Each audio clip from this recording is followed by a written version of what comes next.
Episode number 23। बाबे दहर। वो सब यहाँ से सही सलामत वापस जाएंगे। मैं भेजूंगा इन्हें। क्या कोई इसकी बात मान लेगा या रोजगढ़ ऐसा खेल खेलेगा जिसे सदियों याद रखा जाएगा। इनखिराफ बगावत 11 जनवरी रात 4:30 बजे। इसे यूं लगा था जैसे कोई इसे झंझोड़ रहा हो, कोई इसके बाजू पे नाखून से चबो रहा हो या जैसे इसकी पीठ पर ठोकर मार रहा हो। जबरा शाहनवाज की तमाम हसियत नीम गनूदा थी। वो इस झंझोड़ने पर बमुश्किल आंखें खोल सका था। इसकी गहरी भूरी आंखों में वाजिया तौर पर गुलाबीपन था। वो मंदी मंदी आंखें लिए अपने तराफ में देख रहा था। सब कुछ धुंधला था। वो बमुश्किल अपने सामने खड़े शख्स को देख रहा था। क्या हुआ है? इसने अपने सर पर खड़े इसे लाते मार मार कर जगाते शंदान को देखकर सवाल किया। बाहर तुम्हारी बहन की बारात आई है, अटेंड करो उठकर। मेरी तो कोई बहन ही नहीं है। वो वापस चादर अपने सर तक खींचते हुए बोला। बिल्कुल तुम्हारी कोई बहन नहीं है, लेकिन ये रोजगढ़ की करामात है। यहाँ बगैर बीवी के साले मिल जाते हैं और बगैर बहन के बारातें आ जाती हैं। अब की बार इसने एक जोरदार लात इसकी कमर पर रसीद की। जबराज हड़बड़ा कर उठ बैठा था। इसे चंद लम्हे लगे थे सूरत हाल समझने में। जबल खान आखिरी जीने पर बैठा था, हंजला इसके साथ। जल्तान अपने बिस्तर पर बैठा नाखून चुबा रहा था और हसन अपने बेड पर आंखें मुकम्मल खोले बैठा था। जुल्फ बेयकीनी से यहां से वहां चक्कर काट रही थी। जबराज को एकदम किसी अनहोनी का सा एहसास हुआ। क्या वाकई बगैर बहन के बारात आ गई थी? आप सब आज यहाँ से जा रहे हैं। मैं आपको एक नक्शा भी दूंगा और जाए पन्हा भी। यहाँ से निकलकर आप वहां मेरा इंतजार करेंगे और जब तक मैं वहां ना आ जाऊं आप में से कोई भी किसी भी किस्म की मुजाहमत नहीं करेगा। और आज यूं ही बैठे बैठे तुम्हें हमारे साथ रहमदिली करने का शौक क्यों चढ़ गया? वो चक्कर काटते काटते हुए रुकी और तुष अंदाज में बोली। सिर्फ आज नहीं, बाकी दिनों में भी मैंने आपसे हमदर्दी करने का सोचा था, लेकिन माशाल्लाह से आपकी हरकतें मेरी हर मरवत और पेशकदमी को बहुत बुरी तरह मुतासर करती रही हैं। वो इसी के अंदाज में बोला। जुल्फ समेत इन तमाम लोगों ने ढेर सारा गुस्सा अंदर दबाया था। जबल खान हन्नूस सपाट और ठंडे तासुरात लिए हुए था। इसके साथ बैठे हंजला गुमसुम थी। जब जबल ने इसे इशारा किया, हंजला अपनी जगह से उठी और अपने पैरों में रखे 5 बैग्स उठाए। वो किसी गो बैग जैसे थे। वो तमाम बैग्स एक एक करती इनके सामने रखती जा रही थी। इन बैग्स में आप सबकी जरूरत का कुछ सामान है और खाने पीने की चीजें। किसी किस्म का हथियार इनमें नहीं है, क्योंकि मुझे यकीन है अगर ऐसा कोई हथियार हुआ तो आप इसे मेरे साथियों पर जरूर इस्तेमाल करेंगे। वाह खुदा, अगर मेरे पास कोई हथियार होता तो मैं इसे तुम्हारी गर्दन पर फेरती। आपकी सलाहियतों पर मैं आंखें बंद करके यकीन रखता हूँ खातून। वो बट जागते बोला। तुम्हें मुझसे बात करनी है जबल खान? कुछ मेरी सलाहियतों के बारे में भी जान लो। सुल्तान सफदर बर्दाश्त बस इतनी ही कर सकता था। जुल्फ तुम यहाँ आकर बैठो। अगली बात इसने जुल्फ से कही, कुछ इस अंदाज में कि वो वाकई इसकी तरफ चली आई। अगर पीछे मुड़कर देखो तो हंसला अब एक बैग शंदान के सामने रख रही थी।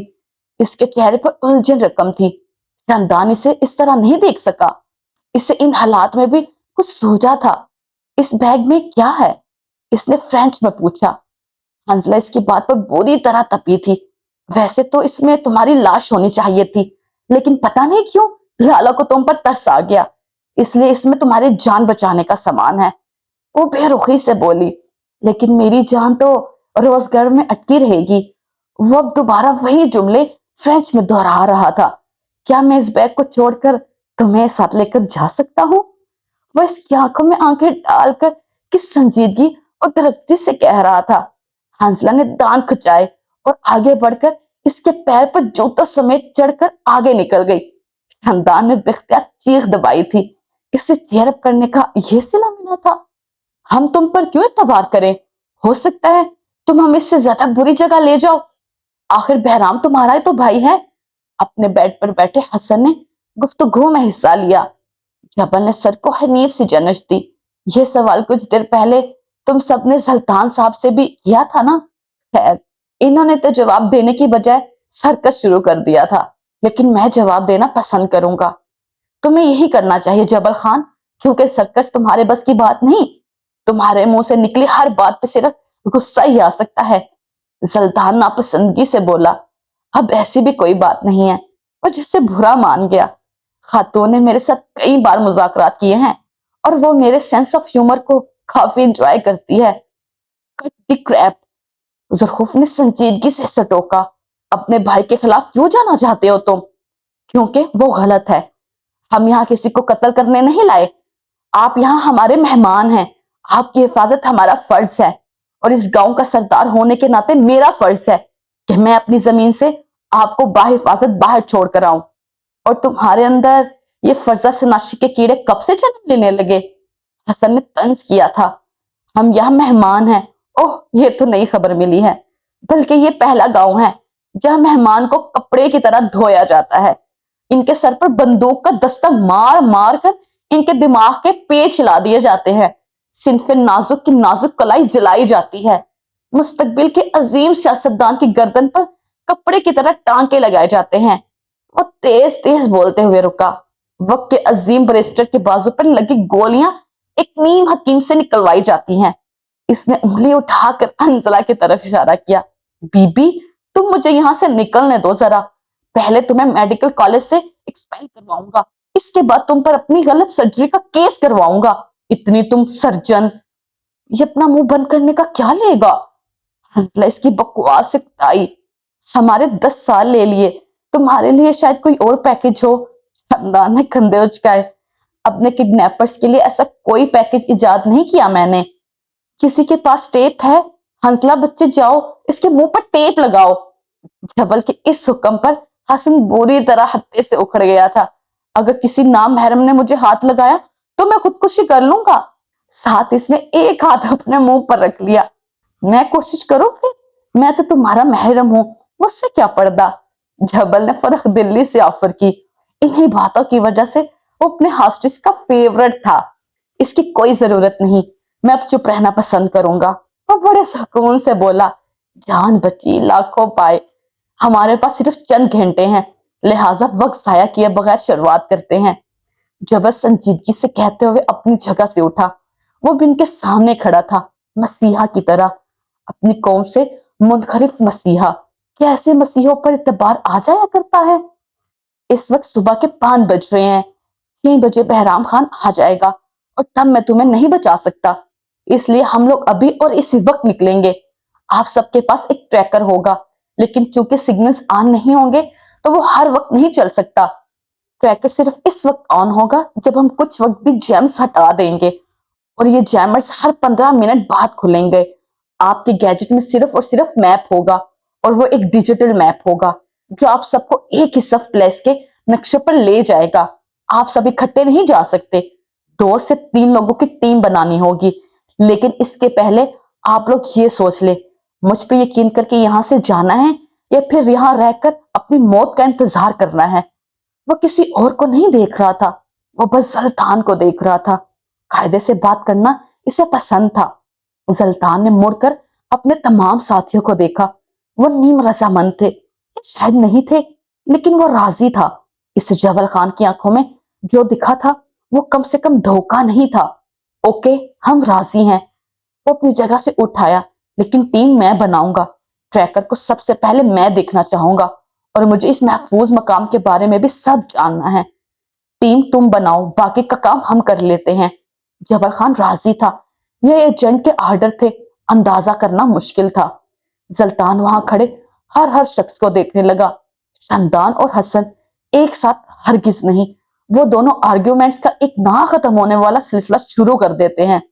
जबराज और हसन। वो 2 कदम आगे आया, एक नजर जुल्फ़ को देखा और एक सवाल दिल से किया। दिल का जवाब वही था जो होना था। वो किसी खेल, किसी मुसीबत, आफत, कहीं भी सुल्तान सफदर जुल्फ़ वक़ार को अपने तस्वर में भी खुद से जुदा नहीं कर सकता था। सुल्तान सफदर और जुल्फ़, वो कहकर मजीद आगे आया, सैयद शानदान हंजला साहिबा। शानदान का जी चाहा था इसका माथा चूम ले। जिंदगी में पहली बार इसने दोस्त होने का हक अदा किया था। हर कोई राजी था सिवाय हंजला के। वह एहतजाज करना चाहती थी, लेकिन जबल को देखकर चुप रही। आप जरा कुछ तरमीम कर लेते हैं, जबल रसानी से बोला। जबराज, हसन और ईसा। इसके कहने के साथ ही इसके साथ आया एक लड़का मुस्कुराते हुए जबराज और हसन के साथ आकर ठहर गया। वह जबल की कार्बन कॉपी था, इसका जुड़वा भाई शामदान साहिब, हंजला और मुरीद। इस नए इजाफे पर शामदान मुट्ठी बेच कर रह गया। अब बाकी दो लोग थे, सुल्तान और जुरखुफ। वो दोनों एक साथ खड़े थे और जबल इनके सामने फिर वजह से हल्का सा मुस्कुराया हो। यह शायद सुल्तान को लगा था, आप दोनों को मैं अपने साथ का शर्फ बख्शूंगा। और यहाँ तक कौन मुकम्मल हुआ? हरगिज नहीं। सुल्तान तेजी से बोला था, हमें तुम्हारी जरूरत नहीं है। तुम शायद भूल रहे हो सुल्तान, तुम सब यहाँ मेरे होस्टेज हो, मैं तुम्हारा नहीं। तुम सलाह दे सकते हो और मैं हुक्म, जिसे तुम टाल नहीं सकते। कुछ था इसके अंदाज में कि सवाल और बहस की गुंजाइश नहीं बचती थी। वो लब भेज कर खामोश हो गया। ट्रैकर डिवाइस सिर्फ हमारे पास होगी, लेकिन हम एक साथ नहीं जाएंगे। मुख्तलिफ रास्ते, मुख्तलिफ टीम्स। और अगर हम एक दूसरे से बिछड़ जाएं या फिर कहीं पकड़ लिए जाएं, तब भी हम इसी इमारत में वापस आएंगे जो हमारी मंजिल है। समझ आ गई है? वो मखसूस सुल्तान सफदर के सब्र का इम्तिहान ले रहा था, वरना इनके निकलते ही जबल खान के यहाँ से निकलने की राहें मसदूद हो जानी थी। और बहराम, वो थोड़ी देर में यहाँ आता ही होगा। जबराज ने खदशा जाहिर किया। मैं इसके लिए यही रुकने वाला हूँ। आप दोनों मुझे मिस करेंगे, लेकिन मैं आपको कुछ वक्त बाद ही ज्वाइन कर सकता हूँ। वो जुल्कुफ और सुल्तान से कह रहा था। हाँ, वो पुरसुकून था, मगर दिल में जो क़यामत गुजर रही थी ये सिर्फ वही जानता था। वो 5 लोग यहाँ से निकलने वाले थे पूरे 4 दिन बाद। इनकी मुसीबतें खत्म होने वाली थी पूरे 4 दिन बाद। वो बिलाखिर आजाद होने वाले थे पूरे 4 दिन बाद। वो 4 दिन 4 सदियों के बराबर थे। वो इन चेहरों के साथ नहीं जा रहे थे जिनके साथ आए थे। और दिल, क्या वो 4 दिन बाद वही दिल लिए जा रहे थे? जबर खान अपने 4 साल प्लान को खाक होता देख रहा था। इसके दिल में जैसे मेखें गड़ रही थी, जिन्हें वो आज से 40 साल बाद तक याद रखने वाला था। किसी को बताए बगैर चुपचाप तन्हा तारीख में पहली बार सियाद अपने असीर आजाद कर रहा था। रंज इस पर लाजम था। 11 जनवरी, वक्त सुबह 5:30 बजे। गोल चक्करदार जीनों से उतरते हुए वो धम से नीचे गिरा था। इसका जख्मी पैर एक बार फिर खून रसाने लगा था। इसी जख्म पर जोर पड़ने से इसके पैर में दर्द की लहर उठी थी और वो तवाजन बरकरार ना रखते हुए बुरी तरह लड़खड़ा कर गिरा था। सच शुक्र कि फर्श लकड़ी का था, इसे ज्यादा चोटें नहीं आई, मगर पैर से उठता दर्द इसकी रीढ़ की हड्डी तक सनसनी दौड़ाने का बायस बना था। जबराज शाहनवाज कई लम्हे दर्द बर्दाश्त करते हुए इसी फर्श पर बैठा रहा था। शामदान और जुल्कुफ इसके साथ फर्श पर आकर बैठे थे। हंसला और इसका साथी यूं उतर के आए जैसे ये इनके रोज का मामूल हो। अब जरा नजर उठाकर देखो तो सुल्तान सफदर अपनी पुष्प पर हसन सुल्तान का तवाना वजूद लादे नीचे उतर रहा था। हसन अपने पट्टी वाले बाजू को बिल्कुल बेहरकत छोड़ रखा था और दूसरा बाजू उसके गले में डालकर जैसे खुद को गिरने से बचाया हुआ था। सुल्तान लबों को सख्ती से आपस में पुष्ट किए हुए इसका वजन बर्दाश्त करने की कोशिश कर रहा था। वहां इस फर्श पर खड़े इन तमाम लोगों ने एक पल के लिए नजर उठाकर सीढ़ियों की तरफ जरूर देखा था। सुल्तान सफदर वो आदमी था जिसे अपने साथ साथ इन चारों का ख्याल भी आता था। वो खुद गर्ज अनाव का मारा मखसूस लगता था, जिन्हें वो चाहता था इनके लिए कोशिश इनके कदमों में ढेर करता था, अनाए छोड़ देता था। थोड़ी देर बाद वो तमाम लोग इस फर्श पर इकट्ठे थे। जबल खान इनकी तरफ पुश किए खड़ा था। वाजिया रहे वो खड़ा था। एजेंट की गैर मौजूदगी में भी वो उसकी कुर्सी पर नहीं बैठ सका था। स्क्रीन पर कुछ मनाजर चल रहे थे। वो एक इमारत थी, बूढ़ी बुसीदा इमारत, ऐसी जैसी नेटफ्लिक्स की किसी सीरीज में दिखाने के लिए लाई जाती है। आसपास लंबे ऊंचे दरख्त और झाड़ियां थी। यह रोजगर का वाहिद चर्च है, लेकिन यहाँ मसीह आबादी बेहद कम है, बल्कि ना होने के बराबर। इसलिए यहाँ ज्यादा लोग नहीं आते। जबल बोल रहा था, बाकी सब सुन रहे थे। ये इमारत हमारा गोल है। यहाँ से निकलकर हमें इस इमारत तक जाना है। आप सब जब यहाँ इकट्ठे हो जाएंगे तब मैं आ जाऊंगा और आपको यहाँ से निकाल लूंगा।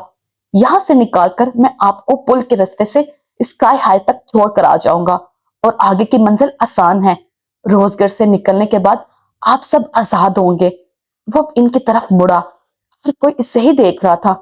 कुछ शबहात भी थे, यकीन भी था। अगर आप में से कोई भी रास्ता भटक जाए या फिर इस हदाफ तक ना पहुंच सके तो आप यहाँ आएंगे। इसने मुड़कर एक और इमारत पर निशानदेही की। वो एक पक्का 2 मंजिला घर था। ये कैसी जगह है? ये तो कोई घर है। इनके मालकीन कहाँ हैं? शांता ने कुछ सोचते हुए पूछा। जबल खामोश रहा। हंसला आगे आई। ये हमारा घर है और आपकी खुशकिस्मती है कि हमारी मोरे अपने घर आने वालों पर कोई तकलीफ बर्दाश्त नहीं करती, चाहे वो हमारा दुश्मन है क्यों ना हो। मोरे की बेटी, कुछ अखलाकियात तुम भी अपनी माँ से सीख लो। वो तरह कर फ्रेंच में बोला। कमबख्त मौके की मुनासिबत से फौरन सवाल बदल देता था। मेरी बहन से बिला जरूरत मुखातब मत हुआ करो। जबल के 2 टोक अंदाज में कहने पर जहां हंसला ने मुस्कुराहट दबाई, वहां शानदान क्लिस कर रह गया। बहराम पार्ट 2 को कैसे बर्दाश्त करेगा वो? इस घर में पनाह लेने का एक और फायदा है कि बहराम कभी भी अपने लोगों को लेकर अपने ही घर पर तुम्हें ढूंढने नहीं आएगा और यहाँ मैं तुम सबको बहुत अच्छे से किसी महफूज मकाम पर लेकर जा सकता हूँ। हंसला, मुरीद और मैं यहाँ के मकामी लोग हैं। हम आपके साथ इसलिए हैं ताकि अगर कोई मसला हो जाए तो हम इसे फिक्स कर लें, या फिर अगर किसी वजह से ट्रैकर 15 मिनट बाद भी ना खुल सका तो कम से कम आप चर्च तक पहुंच जाए। क्या अब आप तैयार हैं? इसने शाल उतारकर अपने कंधों पर दुरुस्त करते हुए पूछा। जुल्फ की निगाह बेख्तियार इस धब्बे पर पड़ी। इसी पल जबल खान की निगाहें इसकी निगाहों से मिली।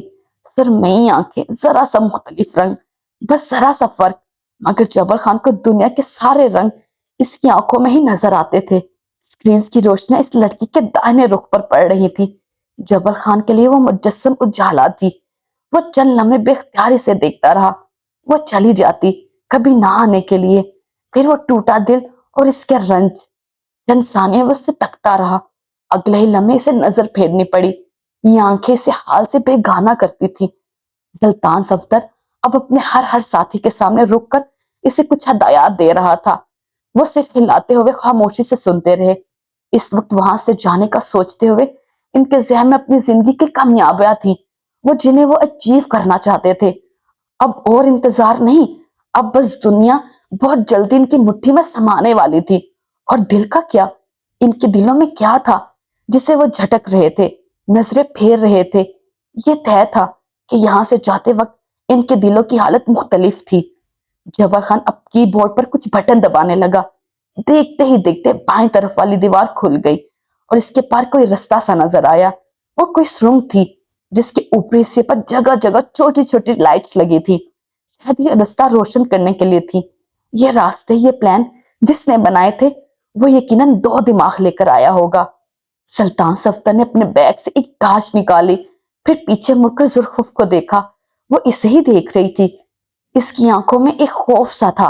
बाकी लोगों के बरक्स कम से कम वो जबल खान के इन प्लान्स पर इतबार नहीं करती थी। सुल्तान ने अपना हाथ इसकी ओर बढ़ाया। वो इसे तके गई। चाहे 10 साल, चाहे 10 सदियां, इनके दरमियान इतबार को वो कभी गहना नहीं सका था। वो धीरे से अपना हाथ इसके हाथों में दे चुकी थी। सुल्तान ने गिरफ्त मजबूत रखी। अगले ही पल सुल्तान ने इसके साथ इस रूम की तरफ कदम बढ़ाए थे। ट्रैकर इसके पास नहीं था, मगर जबल की हिदायत थी इस रूम के पार वो इसका इंतजार करे। सुल्तान सफ्दर के चेहरे से इस वक्त लगता नहीं था कि वो इसका कोई भी हुक्म मानने वाला है। वो इसका हाथ पकड़े मुस्तकिम कदम धरता आगे जा रहा था। इसके एक एक कदम की आवाज जैसे मीलों तक जाती थी। वो सुरंग ज्यादा तंग नहीं थी, मगर सुल्तान को झुककर चलना पड़ रहा था। कई बार वो गर्दन घुमाकर पीछे भी देख लेता था। वो अपने दोस्तों से दूर जा रहा था। बचपन में खेले किसी खेल के अलावा वो ये झुककर नहीं चला था। इसका मट्टी मट्टी लिबास इस पर हंस रहा हो जैसे। वो जो नफीस और ब्रांडेड पहनता था, आज इसे अपने लिबास का असल रंग तक मदमू होता महसूस हुआ। हालात बाज दफा इंसान के नखरे नहीं उठाते। जुल्फ के पैर बुरी तरह रिपट रहे थे। वो ऊंची हील और 2 करोड़ के जूते इस मिट्टी में चलने के मामले में सिफर थे। आखिरी दफा वो इस तरह के किसी रास्ते पर कब चली थी, ये वाकई से याद ना आया। कितना चलना पड़ेगा, मेरे पैर दुख गए। زلطان جانے کیوں اس کے شکوے پر مسکرایا تھا۔ کتنے عرصے بعد وہ اس سے کوئی تکلیف کہہ رہی تھی۔ ابھی تو رستہ ٹھیک سے شروع بھی نہیں ہوا زی۔ زرخوف نے کچھ کہنے کو منہ کھولا ہی تھا کہ وہ ہیل کے ٹخرے سے بری طرح ٹھوکر کھا کر گرنے ہی والی تھی کہ سلطان نے اسے اپنی جانب کھینچا۔ وہ اپنا توازن برقرار نہ رکھتے ہوئے اس کے کندھے سے ٹکرائی۔ سلو موشن میں گلے کا ہار صرف بالی ووڈ کی فلم میں بنا جاتا ہے۔ تم ٹھیک ہو؟ آرام سے چلو یار۔ وہ بے اختیار پریشان سا ہوا۔ زرد بتیوں کی روشنی میں وہ زرخوف کے چہرے پر تکلیف کے اثار دیکھ سکتا تھا۔ اس نے زرخوف کو کندھوں سے تھام کر نیچے بٹھایا اور خود بھی اس کے پاؤں اکڑو بیٹھ گیا۔ اس کے پیر میں درد ہونے لگا تھا۔ بہت درد ہو رہا ہے کیا؟ وہ اس کے پیر کو دیکھتے ہوئے پوچھنے لگا۔ زرخوف نے بس اس تناؤ میں سر ہلا دیا۔ زلطان نے اس کی سب سیلز اتاری اور چپ رہی۔ یہ پہلی بار نہیں ہوا تھا، لیکن ایک لمبے عرصے بعد ہوا تھا۔ پھر اس نے زرخوف کا پیر اپنے ہاتھوں میں لیا اور اس کی آنکھوں میں دیکھا۔ تمہیں پتا ہے میں یہاں سے نکلنے کے بعد کیا کروں گا؟ وہ انگوٹھے کے زور سے اس کے پیر پر تھوڑے تھوڑے فاصلے پر زور دے رہا تھا۔ شاید وہ جاننا چاہتا تھا درد کہاں ہوا ہے۔ الیکشن کمیشن کے پیر میں گر کر معافیا مانگو گے؟ وہ غیر سنجیدہ تھی۔ اسی پل اس کے لبوں پر ہلکی سی کراہ خارج ہوئی۔ درد اس کی پنڈیلی سے ذرا اوپر تھا۔ میں ڈھیر ساری کافی پیوں گا، دن میں 3 سوٹ بدلوں گا، نئے نئے جوتے خواہ مخواہ گھر میں پہن کر گھوموں گا، اپنی سب گھڑیاں استعمال کروں گا۔ اس نے زرخوف کے پیر کو اچانک سے جھٹکا دیا۔ وہ پوری قوت سے چیخ پڑی تھی۔ اپنے سارے کفلنگ استعمال کروں گا۔ اور تم بہت ذلیل آدمی ہو زلطان، وہ اپنے پیر کو سہلاتے ہوئے بولی۔ زلطان ہنس پڑا، کہنا جاری رکھا، اپنے سارے پرفیومز ایک دن میں استعمال کروں گا اور اپنے سارے پیسے کلبنگ اور لڑکیوں پر لٹاؤں گا۔ وہ اپنے منڈیالے جوگٹ کے تسمے کھول رہا تھا۔ شرم نہیں آئے گی؟ آئے گی تو اسے بھی رشوت دے کر واپس بھیج دوں گا۔ اس نے دونوں جوتے اتار کر زرخوف کے آگے رکھے۔ وہ ہچکچاہٹ کا شکار ہوئی۔ کبھی وہ یوں ہی حد سے اس کے دیے جوتے پہن لیا کرتی تھی، مگر اس کبھی کو گزرے کئی سال ہو چکے تھے۔ وہ سلطان کے الطافات کی عادی نہیں رہی تھی۔ وہ دوبارہ اس کی زندگی میں آ کر اس کی عادتیں بگاڑ رہا تھا۔ تم بہت، ہاں میں بہت ذلیل خناس گھٹیا آدمی ہوں۔ وہ اس کی بات کاٹ گیا تھا، لیکن تمہارے ہونے والے شوہر سے 1000 درجے اچھا ہوں۔ اس کا یہاں کیا ذکر؟ زرخوف نے بالآخر جوگرز پیروں میں ڈالنے کا فیصلہ کر ہی لیا تھا۔ نظر دستن چرائی، اس کا یہاں کوئی ذکر نہیں۔ اور ایک اور بات، میں کوئی فلموں کی دکھریائی عورت نہیں ہوں۔ وہ بہت اچھا آدمی ہے، کم گو انڈرسٹینڈنگ اور ہینڈسم۔ وہ جوتے پہن کر اٹھ کھڑی ہوئی۔ زلطان اب بھی نیچے بیٹھا اس کے تسمے باندھ رہا تھا۔ زرخوف کی بات پر اس نے کوئی تبصرہ نہیں دیا تھا۔ پھر اس کی ہیلز ہاتھوں میں اٹھا لی۔ انہیں پھینک دو، اب یہ کسی کام کی نہیں رہی۔ گھر جا کر ایک بار ان کو اچھے سے دھو لینا، واپس پہلے جیسی ہو جائیں گی۔ وہ اس کے ساتھ چلتے ہوئے بولا۔ زرخوف مسکرائی تھی۔ تم اتنے سگڑ کب سے ہو گئے؟ میں تو شروع سے تھا، تم نے کبھی غور ہی نہیں کیا۔ اس کے پیروں میں چھوٹے موٹے پتھر، کنکریاں اور گڈھے چبھ رہے تھے، مگر وہ شکایت کیے بغیر چل رہا تھا۔ یہ بتاؤ تم یہاں سے نکل کر کیا کرو گی؟ دوبارہ کسی سے ملنے کے لیے ہائی ہیلز پہن کر نہیں جاؤں گی۔ اس کے بدجاسی کے کہنے پر زلطان ہنس پڑا تھا۔ کہا کچھ نہیں۔ تمہیں کیا لگتا ہے زلطان، جبر خان نے ہمیں یوں ہی جانے دیا؟ پتہ نہیں کیوں مجھے لگتا ہے کوئی گڑبڑ ہے۔ زلطان صفدر کے چہرے پر سایہ سا لہرایا تھا۔ اسے جبر خان سے ہوئی آخری ملاقات یاد آئی، وہ ملاقات جس میں صرف 2 لوگ تھے، صرف 2۔ بتاؤ نا زلطان، جبل نے ہمیں بس جانے دیا؟ کیا وہ واقعی ہمارے پیچھے اکیلے بہرام کو بھگتائے گا؟ وہ خاموشی سے چلتا رہا۔ وہ اسے کیا بتاتا کہ جبل خان کے پاس ایک پورا پلان ہے، اور سلطان صفدر اس پلان کی نوک پلک سوار کر اپنے خاندان کے لیے خود کو قربان کرایا تھا۔ بعض دفعہ وہ نہ بول کر بھی اچھا ہی کرتا تھا۔ مجھے لگتا ہے کوئی گڑبڑ ہے، لیکن مجھے کسی نتیجے پر پہنچنے دو۔ وہ بے حد سنجیدگی سے مخصوص اتنا ہی بولا۔ زرخوف خاموش ہو گئی تھی۔ اگلے کئی لمحے وہ دونوں آگے چلتے گئے۔ کئی میل دور تک پھیلی اس روح کے آخری سرے پر پہنچ کر ان کی گردن اور پیر بری طرح دکھ رہے تھے، مگر بالآخر وہ ایک اختتام اور ابتدا تھی سلطان کے پیروں میں مٹی کی جگہ برف تھی، روح کی گرماہٹ ختم ہو چکی تھی، اب روز گڑھ کی جما دینے والی سردی تھی، اصل امتحان اب شروع ہونے والا تھا، اب اپنے بقا کی جنگ تھی اور اسے اپنے زورے بازو پر لڑا جانا تھا۔ 11 جنوری، وقت 5:30 بجے، فلیش بیکس کی صورت کہانی میں کچھ پردے گراؤ۔ جس وقت سلطان صفدر ذوالفقار کا ہاتھ تھامے فلم کے اندر داخل ہوا تھا، وقت کی سوئی واپس اسی جگہ لاؤ تو کہانی کے چند اور کردار بھی اسی عنکبوت خانے سے رہائی کے منتظر تھے۔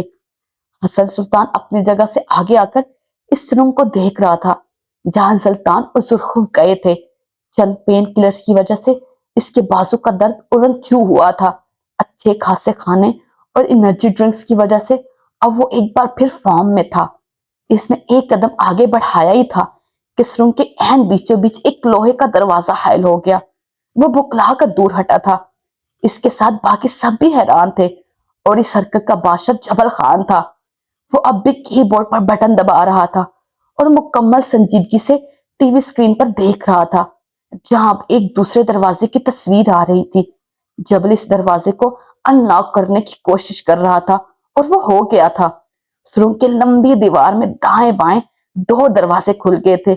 جبل سیدھا گیا تھا اور باقی دروازے شمال اور جنوب کی طرف کھلتے تھے۔ زبرات جیسے بھی یقینی سے آگے آیا، سرپرائز سا۔ یہ تم نے کیسے کیا؟ وہ متعجب سا لگتا تھا۔ It's amazing. بے اختیار اس کے لبوں سے ستائش نکلی۔ شندان نے اس کی پشت پر لات ماری۔ دشمن کا علاقہ ہے، اس کی تعریف کرنے کی کیا ضرورت ہے؟ تعریف میں دوستی اور دشمنی کیسی؟ میں تو بس جبل کا ٹیلنٹ دیکھ رہا ہوں۔ وہ اب تک ان دروازوں کو دیکھنے میں مہور تھا۔ یہ میرا نہیں، ایجنٹ کا ٹیلنٹ ہے، جبل سپاٹ انداز میں بولا۔ وہ ہو یا نہ ہو، جبل خان اس کے کریڈٹس نہیں لیتا تھا۔ وہ عظیم ہے، اس کا دماغ عظیم ہے۔ جب وہ مر جائے تو اس کا دماغ ڈونیٹ کر دینا، اور لوگوں کو اس کی عظمت سے کچھ فائدہ ملنا چاہیے۔ حسن نے مخلصانہ مشورہ دیا۔ جبل خان اس مشورے سے زیادہ خوش نہیں تھا۔ حسن کو یہ اندازہ ہو گیا تھا۔ کیا یار، ایسے کیا دیکھ رہے ہو؟ بھائی سمجھ کے مشورہ دیا ہے، لینا ہے تو لو ورنہ چھوڑ دو۔ بے نیازی سے کندھے اچکائے جبل آگے آیا اور اس نے بغیر کچھ کہے اس کی گردن سے پکڑ کر اس کے ایک دروازے کے اندر کر دیا۔ وہ اندر سے چیخ رہا تھا، جبل کو پرواہ نہیں تھی۔ اس کی آواز مزید سنتے رہنا ایک عذاب جیسا تھا۔ میں یہاں صرف ایک گڈ بائی کے لیے کھڑا تھا جاہل خان، یہ میرے باپ کے سکھائے ہوئے آداب ہے، ورنہ میں کوئی مرتا نہیں تم پہ۔ اس کی آواز گونج رہی تھی جب زبراج لنگڑاتا ہوا اسی دروازے سے اندر آیا۔ حسن جیسے اندر تک جل کر خاصر ہو کر رہ گیا تھا۔ جاری۔ رک جائے۔ آپ نے اس ویڈیو کو لائک کیا؟ نہیں کیا نا تو پلیز لائک کر دے، اور چینل کو سبسکرائب کیا؟ وہ بھی نہیں کیا ہوگا یقیناً، تو وہ بھی کر دے پلیز۔ اور اینڈ پہ کمنٹ کیا آپ نے؟ نظر آ رہا ہے آپ نے کمنٹ نہیں کیا، تو وہ بھی کریں تاکہ پتہ چلے یہ ویڈیو کہاں سے دیکھی جا رہی ہے۔ ٹیک کیئر، اوکے، اللہ حافظ، take care, tata, bye bye.